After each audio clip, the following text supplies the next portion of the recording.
fighter point of view. And well, from you a fucked that up already, Shorty. Cool. Let's do it again. What's up, guys? Welcome to the very first episode of the Twin Podcast with myself, Jose Shorty Torres, and my partner and good friend, Lex McMahon. It's a crazy show. I really don't know what to expect. Do you know what to expect, Lex? Well, I mean, the first couple episodes we did, which were hilarious, but, well, they were really not up to par. Let's be honest. They didn't really work the best. But we did have Lou's penis, talked about a lot. Yeah, so there's penis talk. So that's tattooed penis. An interesting show, for sure. Maybe one day it'll come again. It'll come again, but not yet. No puns intended. Gotta tease it along the way. Didn't even think about that. Anyway, so let's talk about the very first part of the show for us. The Furious Five. I feel like this is like a Kung Fu episode, like the Furious Five, Kung Fu Masters. And then there's one guy in front and then four other people spread out behind him. And I feel like I'm Po the panda. Kind of look like him. You're definitely Po. Well, none of the skill, but definitely Po when it comes to the roundness. Ouch. Really? The skill? That's going to hurt Rami's feelings, Jay-Z's feelings, Roger's feelings. I would ask anyone I've ever worked with, that hurts. Even me. Well, let's be honest. I mean... Not the best teacher. Nah, Not the best teacher. You're horrible. Furious 5. So it's 5 questions where we just kind of throw out some random questions just to have a little bit of fun. Spend about, a couple minutes on it, then on to the next one. So question number 1 of the Furious 5, Shorty. If you could be a superhero, who would it be and why? Oh, man, there's a lot of superheroes. I love anime. I love Marvel, DC, all that stuff. I think one of my favorite superheroes is Spider-Man. The reason why... Why, Shorty? Yeah, I know, right? Because he's a teenager. He likes to have fun, but he deals with, real-world problems. He's not that perfect. I'm Superman. I have all the powers. I get to do whatever. Spider-Man is a person that cares about his family and does so many things, and he has miraculous abilities. Again, with great power comes great responsibility. And That's he's right. one of those guys that, really tries to prove it day in and day out, no matter what type of so film, you, no matter what you experience. like it because you relate to him because he's just a kid at heart. Yeah. And that's you. That is me, height-wise and everything. I'm a kid at heart. Well, no, you're like an infant at heart. Yeah, I got the regular size human head and then just the kid body. Yeah. When you see me driving, I look like, you ever seen Lord Farquaad in Shrek? Yes, that is you. I look like him on top of the horse, and then when he jumps off, the fake legs. So come you're off and Kevin Gastelman. Kevin Gastelum, And Lord Farquaad. Yeah. I love that. That's a great combination. Which is horrible because when I was a sophomore in Not high good school, for your game at all. Dude, when I was a sophomore in high school, I had longer hair. Oh, and you had the Farquaad haircut. It's my time to pick on the fresh meat. I'm gonna go pick on the freshmen. And immediately I go up to him, and right before I said something, some guy's like, "Yeah, he looks like Lord Farquaad from Shrek." I was like, "All right, I'm gonna go back to the I'm done. I got nothing." I tried. I'll try again next year. All right. What about for you? For me, my superhero, I think it's a tough one because, to be honest, I was never really into all the superheroes until I had you and Rami, and we were living in the quarantine, and night after night binge watching, Marvel and whatever all we those can other find online. But I think I'm gonna go with the Hulk because, let's be honest, I kind of resemble him, and I kind of have a very similar disposition. So, which is not true. I'm the happiest guy in the world, but sometimes I come across as a bit hulkish. So I'm gonna go with the Hulk. Okay. All right.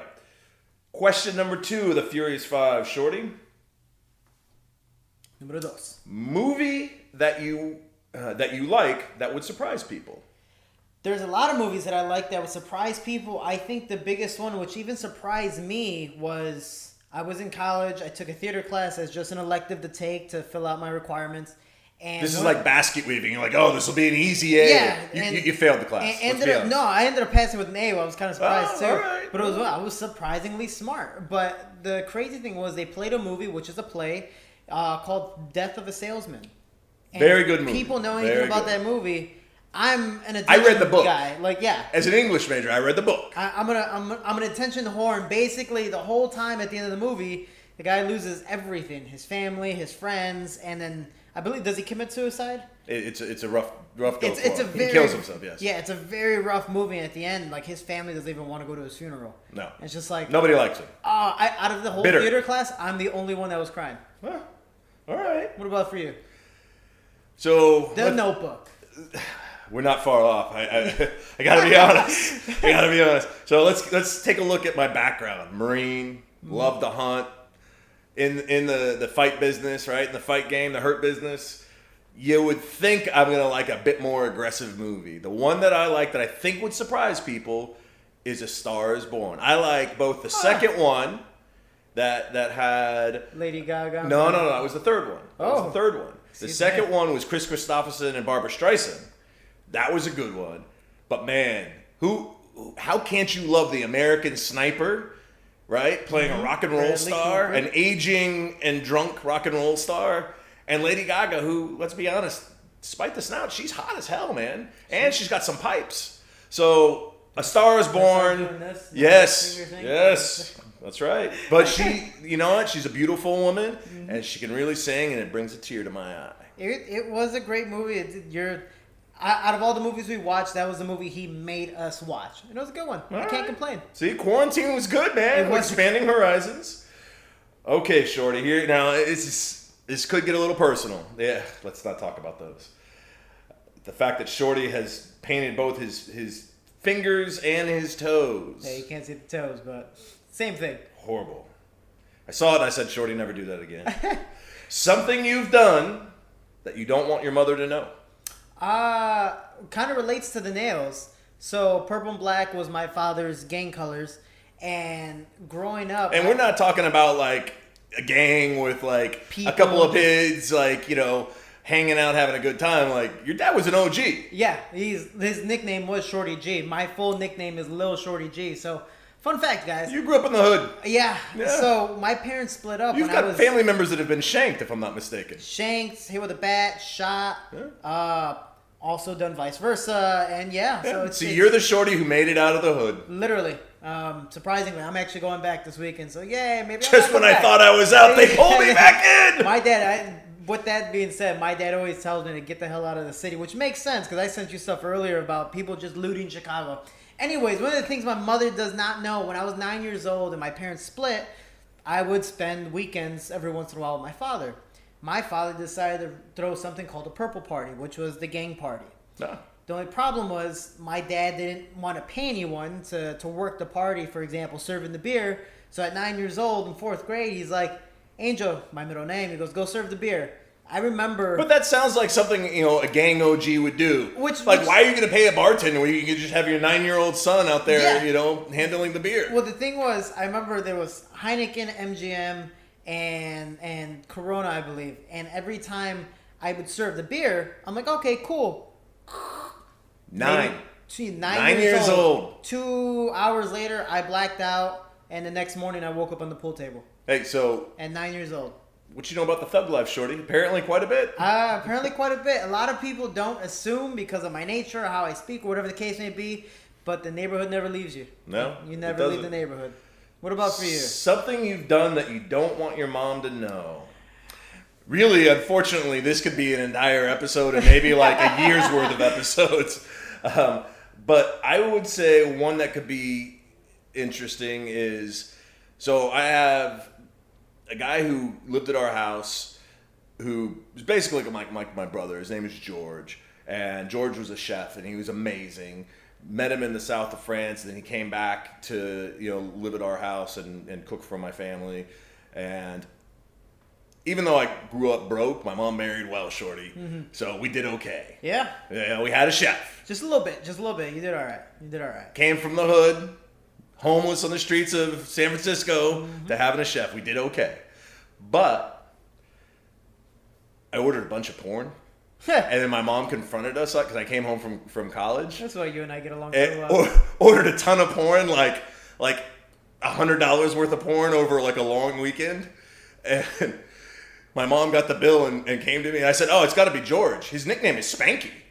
And so the nickname stuck. Everybody called him Spanky. He denied it, but nobody believed him because I hung that nickname on him. Oh man! So to this day, George, Spank. I'm sorry, brother. It was me. The bad thing is we all have that friend that, we're going to blame everything on him. Yeah. And I was also that friend. I actually am still somehow that friend. I'm too nice. I'm definitely too nice. Next question. Favorite athlete? Ooh. It's a hard one because there's so many, right? Which is hard because, like, for example, was The Last Dance just came out with Michael Jordan. I don't know if you finished watching that whole thing, but it makes you just respect him that much more. Yeah, he's a stud, man. Like, what that mindset was to be a winner, to be a champion. Like, he was a jerk or pretty much just an asshole every season because he's not just trying to push himself, but his entire team, the entire time. But for me, that was my brother's favorite athlete. For me, it has to be Manny Pacquiao. I think we were talking about the other day where his father... Ate a dog. Killed the dog. Killed his dog. Right. Killed Manny Pacquiao's dog to feed the family when he was like 12 or 13. That's rough, dude. Like that's poor. And the thing was like, you were homeless. I grew up from house to house and trap houses, stuff like that. This guy grew up in like a sheet metal house where you have to cook your dog just to feed the family. Yeah. Like that's a whole different upbringing. You know? And now he's like senator and like running for president and like the karaoke king and a badass boxer. This was like maybe 2 years ago, but he's already donated around $300 million to his fundraiser. That's incredible. And it is incredible. And he's built hundreds of thousands of homes. He's a senator for his country. I believe eventually he's going to want to run for president. Yep. He's the oldest champion in like boxing history at welterweight, I believe. Mm-hmm. And it's, dude, he's breaking every law you can think of when it comes to, aging and still performing. Yeah. So for me, Manny Pacquiao's my favorite athlete. He's probably got a good doctor. Him one day. But I'm not saying anything. I'm not alleging peds. Sorry, Manny. Don't beat me up. But he does have a good doctor, I'm sure. Yeah. Can I take a guess of who your favorite athlete is? You can take a guess, and I'll be curious to see if you're right. Muhammad Ali. Number 2. Oh. I love Muhammad Ali. Right. I think he's amazing. Oh, he's gonna say me. This is that Lex? Awkward silence, that moment where you're like, no, that's not who I was gonna say. You're not even in the top 10, Shorty. That sounds about right. Yeah. You have to actually fight for me to consider you a favorite athlete. So like you it goes don't from compete. tallest to shortest is what we're telling them. Okay. Exactly. Favorite athlete, Lawrence Taylor. Bad motherfucker, man. He played linebacker. He created the outside linebacker position. Mm-hmm. He played it in a way that it had never been played before. And he brought fear and terror with him when he came crashing down that line. And, he lived life to the fullest, man. He would go out high on coke and partying up with chicks the night before and then go out and have an all-star performance game. So is that where John Jones gets it from? Is that I think so. I think so. I mean, it has to come from somewhere. Yeah. And when we see John at like a next event or something and he whoops your ass, I'm just going to say it was Shorty's idea, man. Like, I just want to say I beat up John once. And that was in Mortal Kombat. I was about to say, would you chew on his ankles? I mean, I know you trained at Jackson Wink, but... Dude, I can tell. I have pictures with him and doing crazy things, and there's film of me putting him in a knee bar. It 100% looked like a koala hugging a tree. Because that's how long his legs are, and I'm just like trying to knee bar him. And how frankly short you are. It wasn't fun at all. Yeah. All right. If you could go back in time, what time period would you go to and why? I don't know if you ever seen the Umbrella Academy, but they're like doing that thing right now where they're going back in time, having fun. And I honestly, Saturday Night Fever, I was a big disco fan, still am. A huge disco fan because my mother and I would just do car karaoke the entire time. So like Earth, Wind and Fire, Bee Gees, all that time. I was singing karaoke on the way here, and I was literally singing the Bee Gees. Andy Gibb, I Just Want to Be Your Everything, and it just keeps on going. Andy Gibb. That explains why you have nail polish on. Yeah. I was going to say, I remember I was in Texas doing karaoke with my friends, and I was like, oh man, they have Andy Gibb. I'm gonna put it on. I don't know, you hear the start of the song, it's about maybe 20 seconds before the lyrics come on. And out of nowhere, you just hear this big bartender lady. She goes, "You better sing that good." And I'm like, what? Like, it's karaoke bar, so there's no judgment. It's Andy Gibb, dude. She wanted to hear Andy, and she wanted to hear Andy done right. If anybody knows anything about the Bee Gees or Andy Gibb, it's super high pitched. So it's like. Would you have your friend kick you in the balls? I just want to be everything. So I was never do that again. Dude, I was singing that, and she's like, "You better sing it good," but the song already started. So I'm like, "Oh, well, I can't." What the hell? She goes, "Start it over." So the DJ was like, "Oh," like the DJ was even scared for me. He's like, right. Good luck. Dude, this big woman's about to shank you, dude. Dude, she was so upset that I was singing that song. She's like, it was pretty much like Simon Cowell judging me. And? I got free drinks after, so I guess that's a good sign. That's a good sign. All right. So, favorite time period and why? Like, the answer that I think most about would be the Viking era. Because, like, Oh, you're going way oh, back. I'm going way back, dude. You know, you can get to walk around with a battle axe, grab a chick by the hair, and be like, "You're mine," without having all this PC bullshit around you. What are you doing? You didn't say that the right way. Yeah. Everyone's too sensitive now. But the reality is, like, you know, they had a very short lifespan. There wasn't a lot of hygiene. Food wasn't all that great. The one thing they had going for them was Valhalla. And you know, yeah, that's like eternity feasting and whoring, but that means you're dead. So I'm not going to go to the Viking era. Again, that's like Muhammad Ali. It's a number 2. But it's, what would you rather live? A long, boring, safe life? Or No, for short, sure, exciting life? an amazing. I just don't like the idea of like no hygiene, not being able to wash and all that. I'm gonna go to the I don't know the what the difference is speakeasy now time. for you, but you know, whatever. Oh, come on, Shorty. I bathe all the time. I smell glorious. Speakeasy times, man, where like people are living free, having a good time. Yeah, you're breaking the rules a little bit, but you know, everybody's like having a blast, man. And so it's like the roaring 20s. Okay. That's my time frame. Plus Tommy guns were in and they're cool. Yeah, and everyone's Chicago, like, experimenting. again, Chicago, I'm not belittling where you're from, I but see. it's like the fucking crime capital of the world. Good old Al Capone. Yeah. All right, so there we go. That's our Furious 5. Was that 5? That's 5, bro. I'm pretty sure that was 4. No, Was it 5? no, it's 5. I I'll double can't- check my notes. I get punched in the head for a living, so I don't know. No, that was 5. Ah, all right. 1, 2, 3, 4, 5. Okay, cool. Yeah. So the topic today is everything behind the scenes of Fight Week. For example, I'm a fighter, he's a promoter. We run and go through so many different problems, especially right now during COVID, where fights are being pushed back. For you, events are being canceled. Oh yeah, COVID sucks. The worst. It's. I mean, for people who don't know, Fuck you, my fight was COVID. supposed to be my fight was supposed to be March 28th, and then Brazil got shut down. It's like, Wait, you haven't fought in like an eon. Yeah. Like, that's not even a number. I mean, It's so I'm long. now a commentator. I'm not even a fighter anymore. That's it. This is my full-time gig. So Brendan Schaub, you and I are very much alike now. That's it. No? Okay. Anyways, so like Well, for I me, mean, you know, he's he's bigger. just a little He's bit. making a lot more money. for now. He's doing about 22 million downloads a month on his podcast, and We we've got, like, 22. We've got like 1. That's going to be my mom and maybe your mom. So 2. The camera guy behind the scenes. Hey man, how you doing? So you know, for us fighters, you know, it's hard because we make no advancement in our career until we fight. Nevertheless, winning or losing, just get in the cage. I mean, I've seen people have horrible performances but still make a paycheck to do something Sure. more behind the scenes. You know, or even having a close fight and still losing, but people want to see you fight again. I think a great example of that is Donald Cerrone.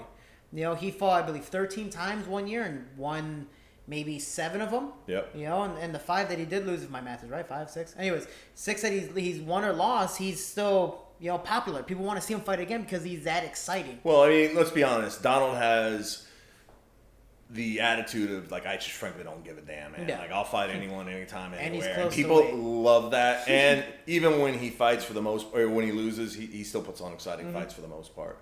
So, you know, Cowboy, kudos, you're the man. But back to Fight Week and all the kind of craziness. How is it for you? Obviously, you run Titan. I've been a commentator, which I love you. Thank you so much. I've been a commentator for you, and I know behind the scenes. I don't want. Should I tell people that Jeff really didn't like you in the beginning? Jeff, hi Jeff, how you doing? He's like, he's horrible. You take it from here. And I'm like, no, no, he's good, I promise. And he's like, he's horrible. Then one day, remember, he's like, where's Shorty? Yeah. He was pretty good. I'm like, what? Look at that. Who would have thought? Not me. Yeah, well, you're back. You know, and that's the thing. It's like, especially commentating for a fighter. You know, for me, this is my side gig. You know, and it's like I'm asking for a bonus, but it's like a lot of fighters can't do this. How many fighters do you see in the UFC trying to do the sports analyst job, Sure. and then only have one episode because they can't keep up with the rest of the people? And there's really not much training for something like this. No, it's very much something that I think you have to have charisma. You have to have the ability to, Fake it till you make it. Think on your feet. But you're right. There's not like there's a university for this kind of stuff, which is, by the way, you're welcome, Shorty. Thank you. This is part of your grooming for the future, you know. Oh, you're so sweet. I was just desperate. Kush left me. Yeah, well, I also wouldn't deny that Welterweight part. champion into the UFC had to go fight. I'm like, I crap, the only guy I got left is Shorty. Hey, Shorty! I'll be the backup. I really don't mind it at all. I get to dress up for once in my life and not get punched in the face at fights. Even better. Yeah. What about for you? How's everything behind the scenes, especially right now during COVID, the state of Florida, everything in the U.S.? I mean, listen. So there's a lot of different things that Fight Week kind of entails, and I've been in this sport for 12 years now, and I've seen it from kind of the outside looking in as a guy who's just writing checks for endorsements, to then being a manager, and he's my manager, by the way. Just wanted to point. You should really fire me. So there's times. Yeah, no. I mean, I'd fire him. In fact, I quit. I'm desperate too. Yeah. What are you talking about? No one has a job right now. No, dude, I'm your manager and I haven't been paid in like a year and a half because you don't fucking work. No one in my team has been paid, especially me. Yeah. Anyway, I've done a lot over the past 12 years, and becoming a promoter and dealing with Fight Week there is interesting. And I'll want to touch on some of the aspects of kind of my experiences in Fight Week, managing and all that. But what's present, what's happening right now is such a different time. It's unprecedented, really, in terms of dealing with COVID and how we navigate that. I mean, if you look back at our last show, Titan FC 62, we started out with, COVID hit, everybody shuts down, and we're sitting here thinking, okay, like, is it just 2 weeks? Then it keeps going and going, and I remember I sat with Jeff, and I'm like, bro, like, we got to get back to work. We got to figure it out. And he said, I agree, you've got the green light, figure it out, but be smart, we're running a business. And I said, okay, man, no problem. And, so fortunately, Governor DeSantis of Florida deemed sports an essential business. And that gave us the opportunity to get back to work. So, March, everything shuts down. May 29th, we do our first event post-COVID. And that was right behind the UFC. UFC is the first league to get back. Titan is the second league to get back. And it's significant. I'm not talking about the second MMA league. We were the second sports league in the world to get back. Yeah. Not a small feat. It wasn't easy. I sat with Governor DeSantis' office, spoke with the offices of both senators, and then Mayor Jimenez from Miami-Dade. You have to talk to the mayor. If you're going to run an event in a county, you don't just talk to the governor, but everyone below him too. CDC, Department of Health, the Florida Boxing Commission. Everybody, because no one wants to get this wrong, right? And when we were coming back, there was a lot of scrutiny. There still is a lot of scrutiny on us, So we had to write this comprehensive plan. It was 10 plus pages that looked at the best practices that were being created real time. I spoke to people that were lobbyists dealing with these issues up in Washington, D.C. Hey, what are you guys hearing is the best approach? Then spoke with all the politicians all the way down, the scientists. And, that's how we built our plan. And we actually took that plan. And once we did the first event successfully, I turned it over to the UFC. And I said, please give this to all the other third-party partners. Don't let them have to beat their head against the wall the way that we did.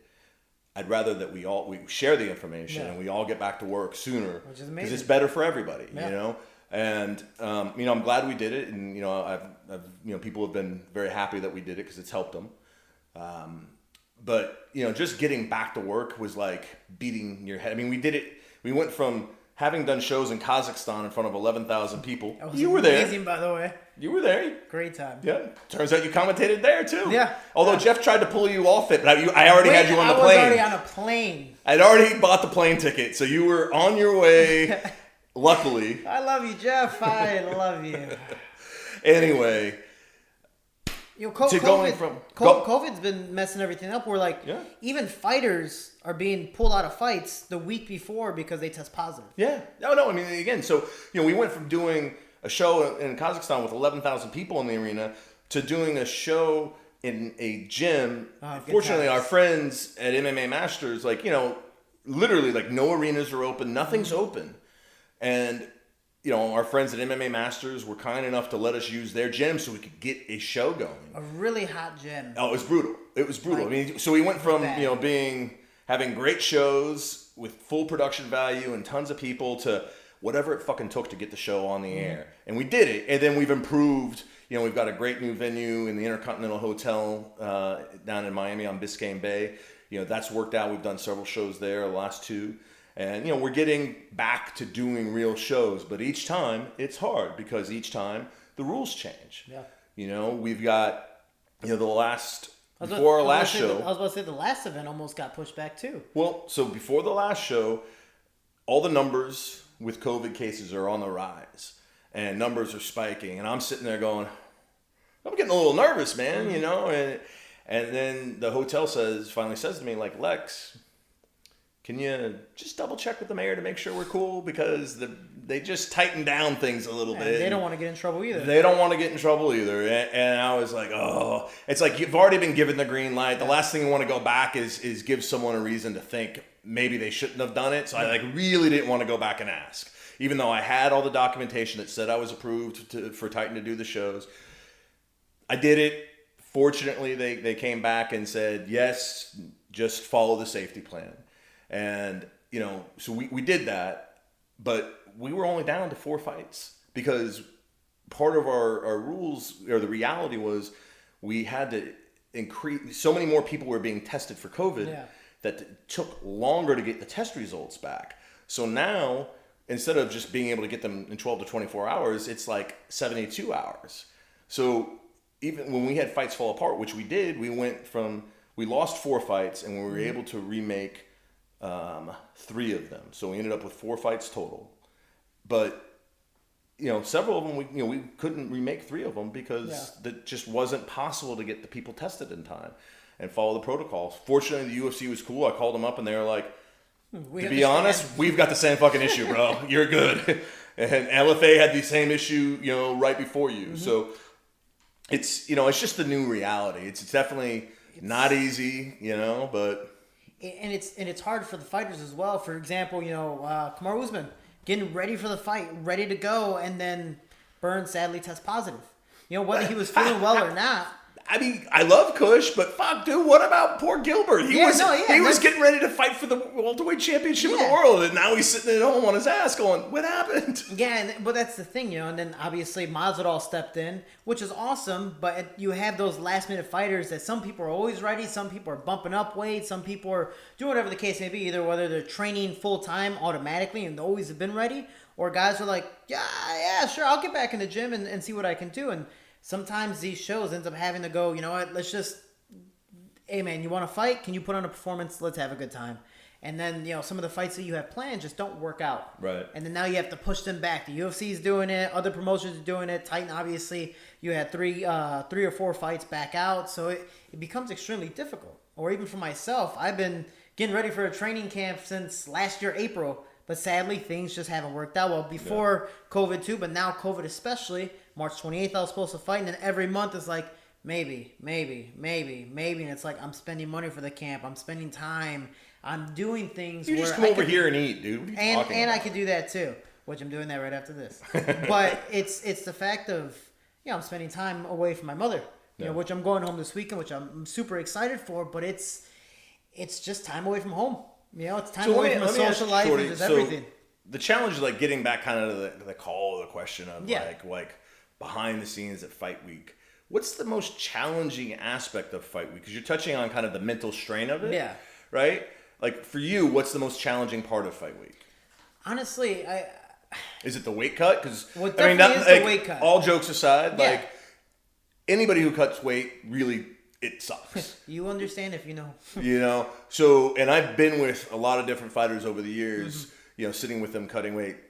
Stefan Struve, we cut the same 10 pounds twice the first time he had to cut weight as a heavyweight. Thanks, Stefan. I really enjoyed that. But, again, being with a heavyweight Fight Week is a lot better than being with, say, you. Hi. How you doing? Yes, you're horrible. You're the angry Chihuahua Fight Week. You're miserable to be around. Kind of a dick. Yeah. It's for me, you know, for example, I'm cutting weight, so I'm definitely very, very moody when I'm cutting weight. I can't eat. I can't drink as much as I want. I'm losing a pound, maybe more a day, especially the last day where I'm losing 3. How 4. much do you normally lose during fight week itself? So- if you're following the program the way it's supposed to be done. So usually, if I'm following the nutrition lifestyle, I'm about 4 to 6 pounds over fight week, and that's whether at 25 or at 35, flyweight or bantamweight. But you're so full of shit. You've Wait, never wait, once wait, wait, you've wait. never once come in getting 4 or to it. 6 pounds I'm over. getting to it, but So full of shit.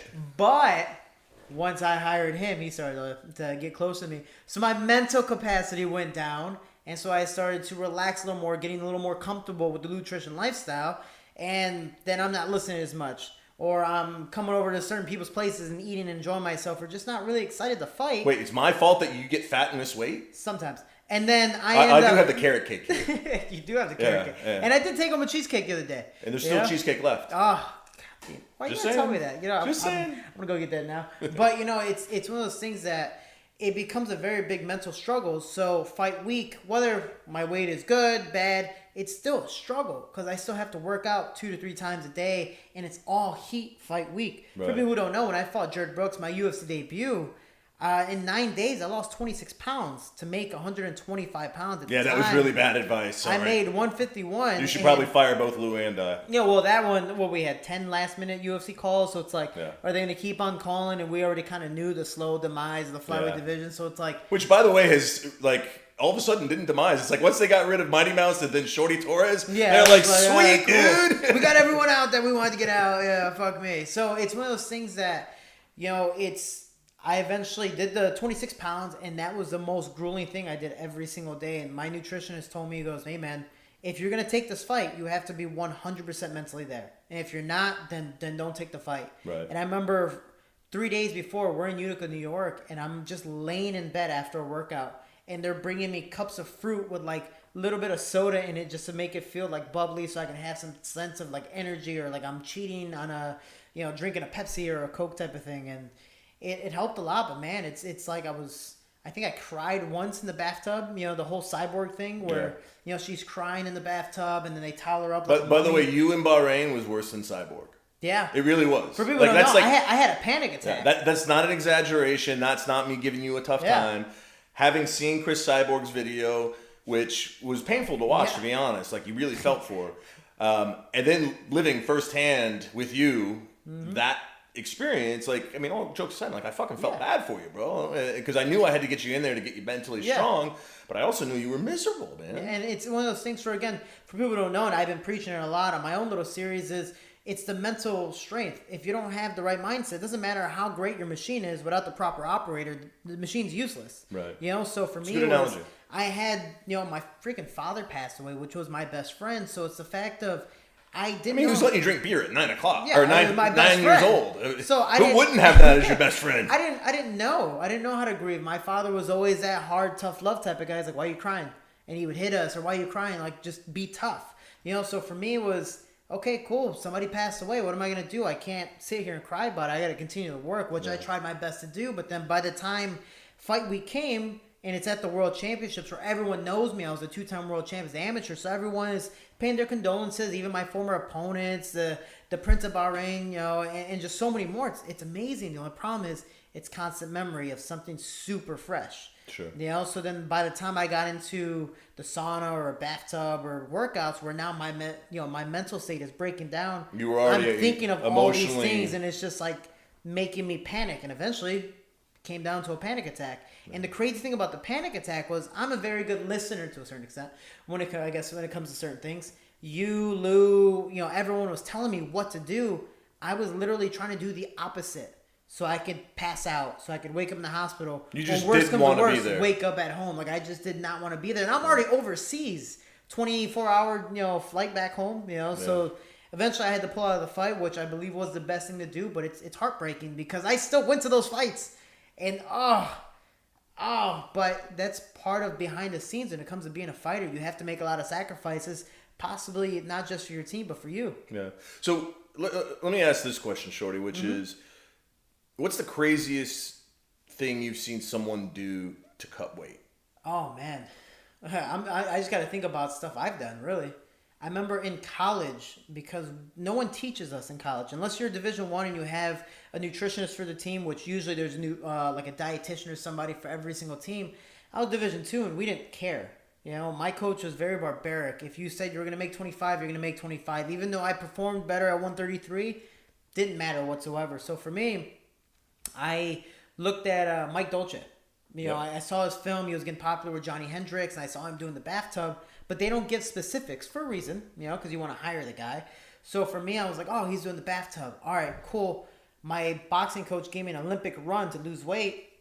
So I was like, all right, every morning I'm going to do this Olympic run. It ended up being 4.5 to 5 miles every morning. And it's sprints. It's not like you're just jogging, whatever. So I was doing 5 miles in the morning, would do wrestling practice in the middle of the day, and then do another 5 miles at night, then a bathtub session after it. Now, and you got to be expected to go out and perform as soon as you finally got the weight off. You would think that 5 miles, like you're just getting your conditioning. I'm doing it with 8 pounds of clothes on, plus the sauna top and sauna bottom with the sauna hat. Yeah. So I'm just drenched. And then by the time my girlfriend at the time at night, she would work out with me, and she would wake me up after practice to go work out. She goes, finish this workout. I'm going to be setting up your tub. So right after I was done off the bike or whatever, I would run to the house, jump in the bathtub. We didn't know what the temperature was supposed to be like, so we made it as hot as possible.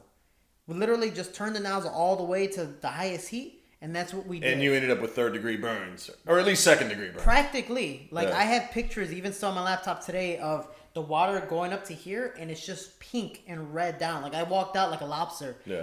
And the only problem was, you would think that I'm losing weight, but when you don't drink water, fun fact, guys, especially you youngins, if you're watching this, if you don't drink water, you're not losing any weight, because you're supposed to be losing water weight. Right. I was drinking maybe just drawing yourself half a gallon a day, but I'm losing 8 pounds a day. Yeah. You know, plus the energy. I didn't know how to eat, so I'm just eating whatever sugar because that's what my body's craving. So I'm like, I'll have a donut. Oh, then I got to work harder. So when it comes to that, I was doing bad things. I was taking laxatives too. See, that's what I was going to get on. Is some of the things that I've dealt with over the years is, you know, fighters, like when I was managing guys, especially, you know, like consistently, hey man, I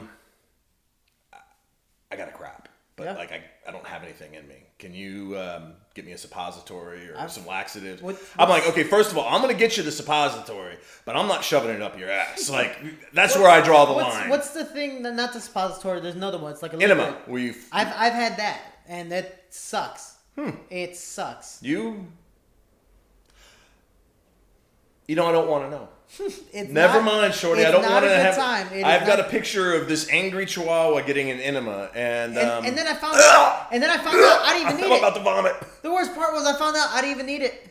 You found out I really enjoyed it. Oh, yeah, I was like, it tickles. So it's one of those things that, I mean, laxatives, spitting. I would spit 2 pounds. I would fill a whole Gatorade bottle full of spit. With every wrestler, still today, I'm sure, everybody spits. Saunas. Yep. And for people who don't know, people have died cutting weight in the sauna. I mean, in 97 NCAA rules where you get to weigh in a whole day before. Now it's an hour or 2 hours before, depending if it's a dual. I remember back. This is like when Christ was like, you know, a corporal in the military. Yeah. You know, way back when I was wrestling, we would go do constant motion exercise for 45 minutes in the sauna, wrapped in plastics after practice. Yeah.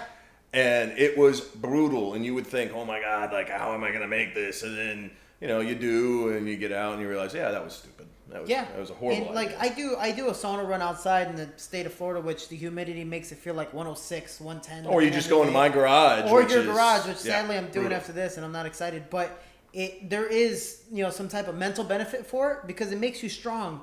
You know, because it's one of those things that there's always going to be obstacles in your life, whether it's a sport, your life, whatever you're doing. And when there's a bump in the road or a pothole, whatever the case may be, whatever analogy you want to use, people start to freak out or panic. Yeah. You know, so I do it once a week to where it's like I'm just trying to strengthen my mindset of go. You're just used to it. I can push through this. Right. I've done it before. I can do it again. But I can say this because I ended up getting a full ride in college, so I had the reason to work out. You had the motivation. Yeah, I had the motivation, and looking. And it's not like you were going to go to college otherwise. Like you came from a rough background. I got a full ride, so I was like, I'm going to go to college, and you know, best thing that happened to me. But it's the fact of I look back at it now, I would 100% not do it again. Okay. So, weight cutting aside, let's turn our attention to some other aspects of fight week that are kind of that have occurred? Like, what's the wildest thing that's happened to you during fight week?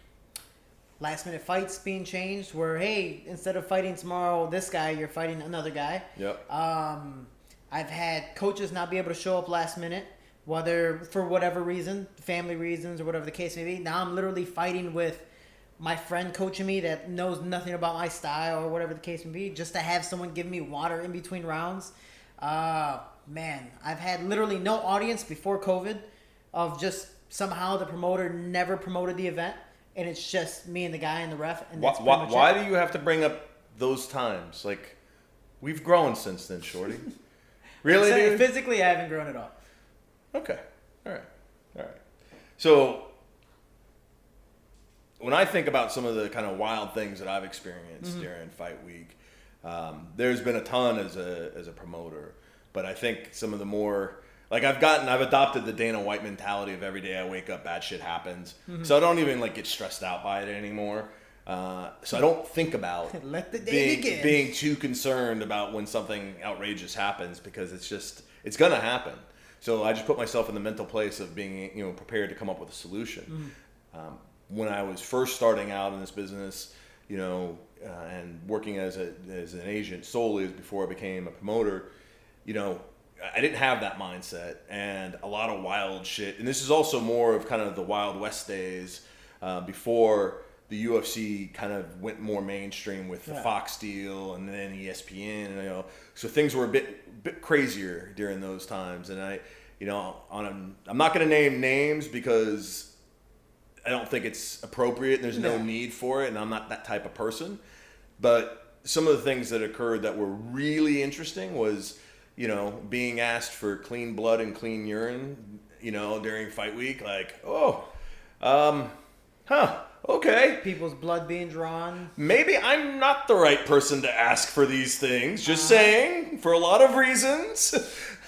And then, I think another one that was pretty interesting was being with a fighter, and that fighter went out. We had a great time, like partying on the town, because we were there for fight week, but we weren't there for that person to fight. They were there just having a good time as a guest fighter.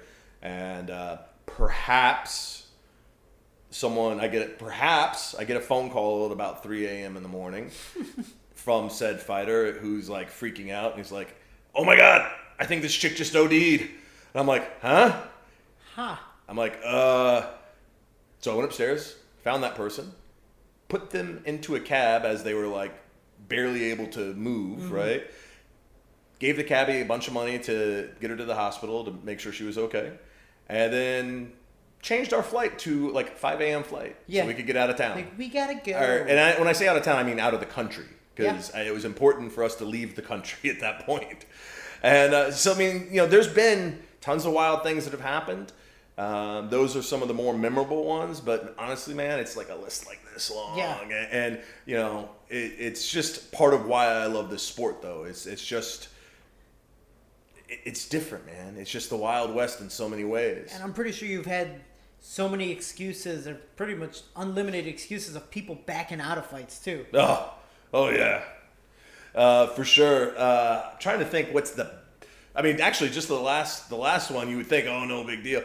Guy was scheduled to fight, a very tough heavyweight that was well-known wrestler, and the coach calls me up, or I get a message at 3 a.m. So when I wake up, I'm greeted with the message of, and this is like the day before weigh-ins, my guy's got the Rona. He's not going to be able to make it. And I'm like, so I call him, like, did he get tested? Well, no, he's just not feeling well. Right. He's got the Rona. I don't believe it. I don't buy it. I think I'm calling bullshit. But, I mean, lots of reasons, man. The best is actually I had one kid who just didn't show. And you hear about that in the Amis. Yeah. You don't really hear about it at the high-level pros. And I was shocked when it happened. I really was. It sadly still happens in every level of the sport.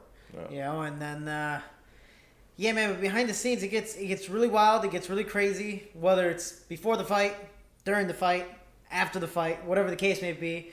But, it's definitely a crazy, crazy time. Yeah.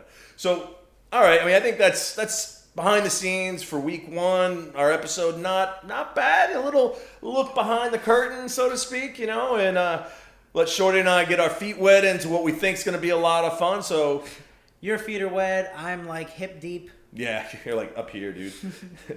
Anyway, I'm Lex McMahon. Jose Shorty Torres with his painted up nails, you little biatch. I'm fabulous. Twins Podcast. Thanks so much for watching, guys. What's up, guys? Lex McMahon, Jose, I love Ding Dong, Shorty Torres. This is the Twins Podcast. Thanks for tuning in. Like, subscribe, share. And don't forget us, bitches.